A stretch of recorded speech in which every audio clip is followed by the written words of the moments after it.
Halo teman-teman semua, selamat datang kembali. Pernahkah kalian merasa hidup ini seperti roda yang berputar? Kadang di atas, kadang di bawah, dan rasanya polanya gitu-gitu aja. Nah, ternyata ada satu masa dalam sejarah bangsa Israel yang persis seperti itu. Masa ini disebut periode hakim-hakim yang terjadi setelah kematian Yosua. Sebelum mereka punya raja pertama, Saul. Di Zaman ini, Israel nggak punya pemerintahan pusat. Setiap suku jalan sendiri-sendiri. Kitab Hakim-Hakim ini punya satu pola cerita yang terus berulang, yang dikenal sebagai siklus Israel. Begini alurnya. Pertama, dosa. Bangsa Israel mulai melupakan Tuhan dan malah menyembah eleila bangsa lain seperti Baal dan Ashtar. Kedua, hukuman. Karena ketidaktaatan mereka, Tuhan mengizinkan bangsa-bangsa musuh di sekitar mereka seperti Filistin, Midian, atau Moab datang, menindas dan menjajah Israel. Ketiga, seruan.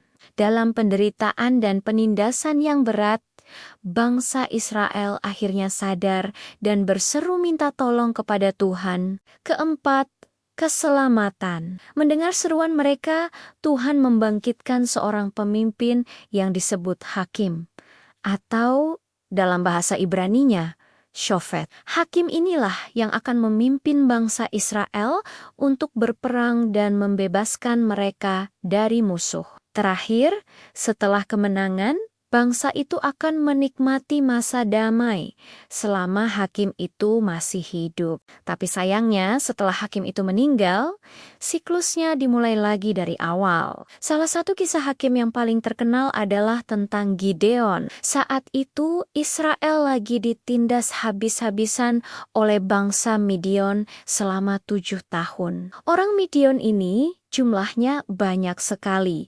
digambarkan seperti kawanan belalang yang menghancurkan semua hasil panen. Rakyat Israel sampai harus bersembunyi di gua-gua. Suatu hari, ketika Gideon sedang mengirik gandum secara sembunyi-sembunyi di tempat pemerasan anggur, biar nggak ketahuan orang Midian, malaikat Tuhan menampakkan diri kepadanya. Malaikat itu menyapanya, pahlawan yang gagah berani. Tapi Gideon justru ragu. Dia merasa kaumnya yang paling kecil dan dia sendiri yang paling muda di keluarganya. Karena keraguannya, Gideon minta tanda dari Tuhan. Malam pertama, ia meletakkan segumpal bulu domba di tanah.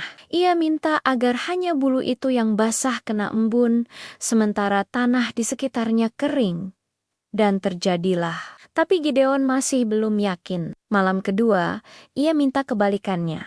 Bulu dombanya kering, tapi tanah di sekelilingnya basah oleh embun. Tuhan kembali mengabulkan permintaannya. Setelah yakin, Gideon mengumpulkan pasukan. Tapi Tuhan punya rencana lain. Tuhan ingin menunjukkan bahwa kemenangan itu datang darinya, bukan dari kekuatan jumlah pasukan. Awalnya ada 32.000 prajurit, tapi Tuhan menyuruh Gideon mengurangi jumlahnya sampai tersisa hanya 300 orang saja. Dengan pasukan 300 orang ini, Gideon mengepung perkemahan Midian di malam hari. Atas perintahnya, mereka serentak meniup sangkakala, memecahkan kendi yang berisi obor, dan berteriak, "Pedang demi Tuhan dan demi Gideon." Orang-orang Midian kaget dan panik luar biasa. Dalam kekacauan itu, mereka malah saling serang satu sama lain, lalu melarikan diri dan akhirnya berhasil dikalahkan. Luar biasa kan? Selain Gideon, ada lagi kisah hakim yang sangat dramatis dan tragis, yaitu Simson. Simson diangkat Tuhan untuk memulai pembebasan Israel dari musuh bebuyutan mereka, orang Filistin. Sejak lahir, Simson ini sudah dikhususkan bagi Allah sebagai seorang nazir. Syaratnya, ia tidak boleh minum anggur dan rambutnya tidak boleh dipotong. Kekuatan supernya terikat pada perjanjian ini. Roh Tuhan memberinya kekuatan fisik yang dahsyat. Simpson pernah membunuh seekor singa dengan tangan kosong dan pernah juga menghajar 1.000 orang Filistin hanya dengan tulang rahang keledai. Dia benar-benar pahlawan super pada zamannya. Tapi Simpson punya kelemahan wanita. Ia jatuh cinta pada seorang wanita Filistin bernama Delila. Para pemimpin Filistin menyuap Delila untuk mencari tahu rahasia kekuatan Simpson. Setelah didesak dan dibujuk terus-menerus, Simpson akhirnya luluh dan membocorkan rahasianya.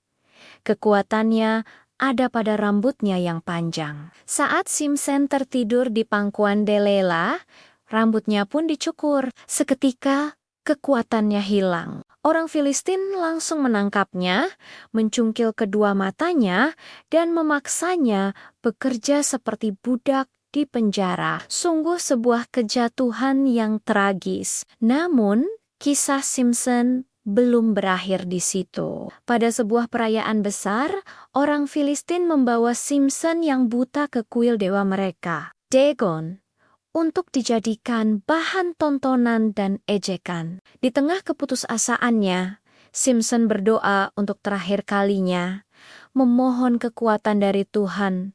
Sekali lagi, Tuhan mengabulkan doanya. Dengan sisa tenaganya, Simpson merangkul 2 pilar utama kuil itu dan mendorongnya sekuat tenaga. Kuil itu pun roboh, menewaskan ribuan orang Filistin yang ada di dalamnya. Dikatakan bahwa jumlah orang Filistin yang ia bunuh pada saat kematiannya lebih banyak daripada yang ia bunuh selama hidupnya. Kisah-kisah dari periode hakim-hakim ini mengajarkan kita tentang kesetiaan Tuhan di tengah ketidaksetiaan manusia. Walaupun bangsa Israel terus-menerus berbuat dosa, Tuhan selalu menyediakan jalan keluar saat mereka berseru kepadanya. Terima kasih sudah menonton, jangan lupa like, subscribe, dan sampai jumpa di video berikutnya.